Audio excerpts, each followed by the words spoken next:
அனைவரையும் வரவேற்கிறேன். பகுப்பாய்வு சேவை தொடர்பில் குருவுட் மார்க்கெட்ஸ் நிறுவனத்திற்கான சுருக்கமான தரவுகளுடன் ஆரம்பிக்கலாம். தேவைப்பட்டால் நீங்கள் அதை இடைநிறுத்தலாம். நீங்கள் நிறுவனத்தின் ஒவ்வொரு அளவுருவையும் இன்னும் விரிவாக பார்க்கலாம். இப்போது நிறுவனத்தின் முக்கிய அடிப்படை குறிகாட்டிகளை உங்களுடன் ஒப்பிடுவோம். கிராஃப்ட் ஹைன்ஸ் கோ, டிக்கர் KHC.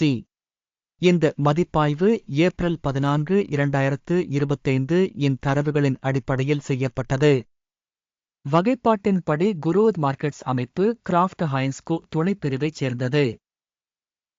செமிஃபினிஷ்ட் ஃபுட் 39 நிறுவனங்கள் ஒப்பீட்டில் பங்கேற்கின்றன. இது மிகவும் பிரதிநிதித்துவம் வாய்ந்தது. ஆர்டர்களுக்கான தீர்வுகளுக்கு இந்த வீடியோவின் முடிவை பார்க்கவும். கேள்விக்குரிய நிறுவனத்தின் ஒட்டுமொத்த முடிவு 10 புள்ளிகளில் மே 5. துணைப்பிரிவுக்கான சராசரி முடிவு 1.2 புள்ளிகள். நீங்கள் பரந்த அளவில் பார்த்தால் ஒட்டுமொத்த அமெரிக்க பங்குச் சந்தைக்குள் மொத்த சந்தையின் சராசரி முடிவு 1.9 புள்ளிகள் என்பதை நீங்கள் பார்க்கலாம். 5.5 புள்ளிகளுக்கு எதிராக த கிராஃப்ட் ஹைன்ஸ் கம்பெனி நிறுவனத்தின் பங்கு விலையின் இயக்கவியலை ஒப்பிடுதல். த கிராஃப்ட் ஹைன்ஸ் கம்பெனி மற்றும் துணைப்பிரிவு நிறுவனங்கள் கடந்த 12 மாதங்களில் நிறுவனத்தின் பங்குகள் என்ன என்பதை பார்ப்போம். த கிராஃப்ட் ஹைன்ஸ் கம்பெனி -20.3% மாற்றத்தை காட்டியது. துணைப்பிரிவுக்கான விலை மாற்றங்களுக்கு எதிராக 3.3%. இது தெளிவாக எதையும் குறிக்கவில்லை, ஆனால் இந்த உண்மையை கவனிக்க வேண்டியது அவசியம். நிறுவனத்தின் சந்தை மூலதனம் கிராஃப்ட் ஹைன்ஸ் கோ $35.06 பில்லியன் ஆகும் மற்றும் துணைப்பிரிவின் சந்தை மூலதனம் $241 பில்லியன் ஆகும். த கிராஃப்ட் ஹைன்ஸ் கம்பெனி 14.563% பங்கைக் கொண்டுள்ளது மற்றும் துணைப்பிரிவில் உள்ள பெரிய நிறுவனங்களில் ஒன்றாகும். நிறுவனத்தின் இருப்புநிலை மூலதனம் $49.13 பில்லியன் ஆகும் மற்றும் துணைப்பிரிவின் இருப்புநிலை மூலதனம் $121 பில்லியன் ஆகும். கிராஃப்ட் ஹைன்ஸ் கோ 40.63% பங்கைக் கொண்டுள்ளது. பரிமாற்றம் மற்றும் புத்தக மதிப்பு ஆகியவற்றால் ஆக்கிரமிக்கப்பட்ட பங்குகளை ஒப்பிட்டு பார்த்து பின்வருவனவற்றை பார்ப்போம். பங்கு கிராஃப்ட் ஹைன்ஸ் கோ சந்தை மதிப்பு மதிப்பீட்டின் போது துணைப்பிரிவில் 14.563%. இருப்புநிலை மூலதனம் 40.63%. இது பரிவர்த்தனை மதிப்பின் பங்கை விட 179% அதிகம். துணைப்பிரிவில் நிறுவனத்தின் சந்தை மற்றும் இருப்பு மூலதனத்தின் பங்கு மதிப்பீடு நல்லது 1. நிறுவனத்தின் நிதி பொறுப்புகள் $20.644 பில்லியன் ஆகும். புத்தக மதிப்புக்கான கடன் நிறுவனத்தின் பங்குகளில் 42%ஐ குறிக்கிறது. நிறுவனத்தின் நிதி கடமைகளுக்கான மதிப்பெண் நல்லது 1. நிறுவனத்தின் சந்தை விலை மற்றும் வருவாய் விகிதம் 12.8 ஆகும். துணைப்பிரிவில் சராசரி 19.6 மற்றும் இது துணைப்பிரிவில் உள்ள சராசரியை விட 35% குறைவு. துணைப்பிரிவின் நிறுவனங்களுடன் ஒப்பிடுகையில் நிறுவனத்தின் பங்குச் சந்தை மதிப்பை அதன் லாபத்திற்கு மதிப்பீடு செய்தல் நல்லது 1. கடந்த 12 மாதங்களில் லாபம் $2745 மில்லியன். வரவிருக்கும் 12 மாதங்களுக்கு முன்னோக்கி வருவாய் $3241 மில்லியனாக இருக்கும் என்று எதிர்பார்க்கப்படுகிறது. இது தற்போதைய எண்ணிக்கையை விட 18.1% அதிகம். துணைப்பிரிவில் உள்ள நிறுவனங்களுடன் ஒப்பிடுகையில் கணிக்கப்பட்ட எதிர்கால லாபத்தின் மதிப்பீடு நல்லது 0.5 புள்ளிகள். நிறுவனத்தின் வருவாய் சமநிலை மதிப்பு ஏப்ரல் 1. துணைப்பிரிவுக்கான சராசரி 1.4 மற்றும் இது துணைப்பிரிவை விட 0% அதிகம்.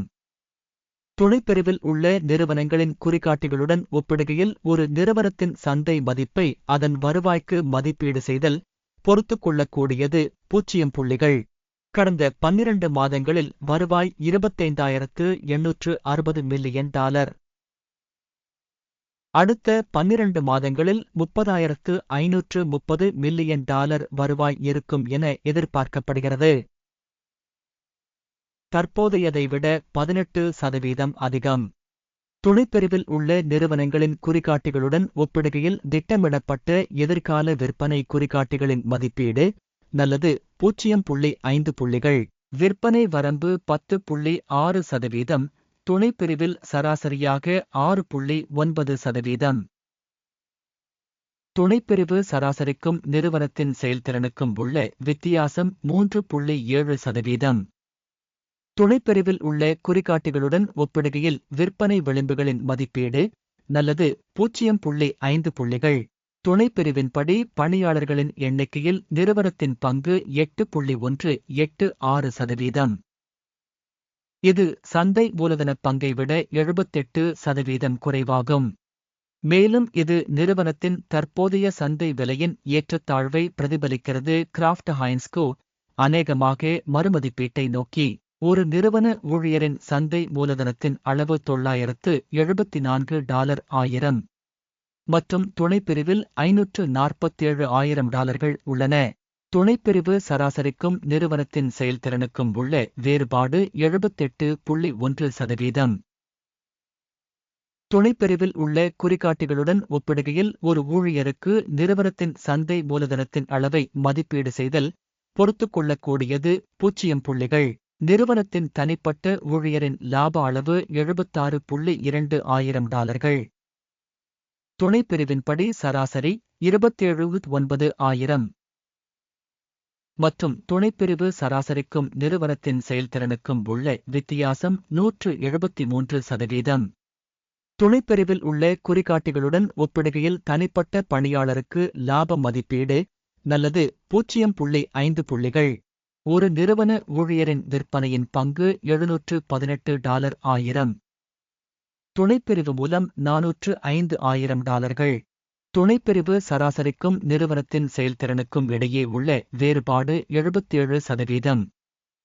துணைப்பிரிவில் உள்ள குறிகாட்டிகளுடன் ஒப்பிடுகையில் நிறுவனத்தின் தனிப்பட்ட பணியாளருக்கான வருவாய் மதிப்பீடு நல்லது 0.5 புள்ளிகள். பங்குகள் 3.5% குறுகியவை. துணைப்பிரிவு சராசரி 4.9%. இது சாத்தியமான குறுகிய அழுத்தத்தின் குறிகாட்டியாகும். காட்டி RSI 14 நிறுவனத்திற்கு 47% அளவைக் காட்டுகிறது. கிராஃப்ட் ஹைன்ஸ் கோ துணைப்பிரிவில் இந்த நிலை 50%. சாத்தியமான துணைப்பிரிவின் பத்திரங்கள் பங்குகளைப் போலவே மதிப்பிடப்படும் த கிராஃப்ட் ஹைன்ஸ் கம்பெனி. நிறுவனத்தின் உண்மையான பங்கு விலை தோராயமாக $29.32. நிறுவனத்தின் பங்குகளின் ஒருமித்த விலை இலக்கு சுமார் $30.25 ஆகும். உண்மையான மதிப்பீடு மற்றும் ஒருமித்த முன்னறிவிப்பின் இயக்கவியல் தோராயமாக 3%. உங்களுக்கு கிடைக்கும் ஆர்டர் அட்டவணையை பார்ப்போம். அதற்கான இணைப்பு பின் செய்யப்பட்ட கருத்தில் உள்ளது. வரிசை அட்டவணையில் குறிப்பு மதிப்பீட்டு முறையை பயன்படுத்தி கொடுக்கப்பட்ட பருவத்தில் பொதுவில் எடுக்கப்பட்ட அனைத்து முடிவுகளும் உள்ளன. குருவுட் மார்க்கெட்ஸ் ஆர்டர் அட்டவணைக்கான அணுகல் இலவசம் மற்றும் இலவசம் பின் செய்யப்பட்ட கருத்தில் இணைப்பு. பகுப்பாய்வு அடிப்படையில் கிராஃப்ட் ஹைன்ஸ் கோ தகவல் மற்றும் குறிப்பு அமைப்பு. குருவுட் மார்க்கெட்ஸ் ஒரு முடிவு எடுக்கப்பட்டுள்ளது. ஒரு பங்குக்கு $29.33 என்ற விலையில் வாங்கும் ஒப்பந்தத்தை திறக்கவும். நிறுவனம் ஒப்பீட்டளவில் அதிக மதிப்பீட்டைக் கொண்டிருப்பதால் இந்த ஒப்பந்தம் திறக்கப்பட்டது. அமைப்பு மதிப்பீட்டு மாதிரியின் அடிப்படையில் மதிப்பிடப்பட்டது. அகிமின் குறியீட்டு. லாபம் ஆகஸ்ட் 31 முதல் 16 வரை நிர்ணயிக்கப்பட்டுள்ளது. நிறுத்த இழப்பு ஆகஸ்ட் 27 முதல் 5 வரை நிர்ணயிக்கப்பட்டுள்ளது. லாபம் அல்லது நிறுத்த நஷ்டம் மூலம் ஆர்டர் மூடப்படாவிட்டால். மே 14, 2025 அன்று நடந்த வர்த்தக அமர்வின் முடிவுகளின் அடிப்படையில் ஆர்டர் தானாகவே மூடப்படும். அல்லது குறிப்பிட்ட தேதிக்கு முந்தைய கடைசி வேலை நாளில். டிக்கர் STKL ஒரு சமநிலை விற்பனை ஆர்டர் ஆகும். சமநிலை பரிவர்த்தனை குறித்து வீடியோ இந்த சேனலில் ஏற்கனவே வெளியிடப்பட்டிருக்கும் அல்லது வெளியிடப்பட்டிருக்கும். ஏதேனும் ஆர்டர்கள் மூடப்பட்டால் முக்கிய அல்லது சமநிலை. மற்றொரு ஆர்டர் தற்போதைய நிலையில் மூடப்பட்டுள்ளது. இந்த வீடியோவை பார்த்ததற்கும் தகவல் அமைப்பை பயன்படுத்தியதற்கும் அனைவருக்கும் நன்றி. குருவுட் மார்க்கெட்ஸ்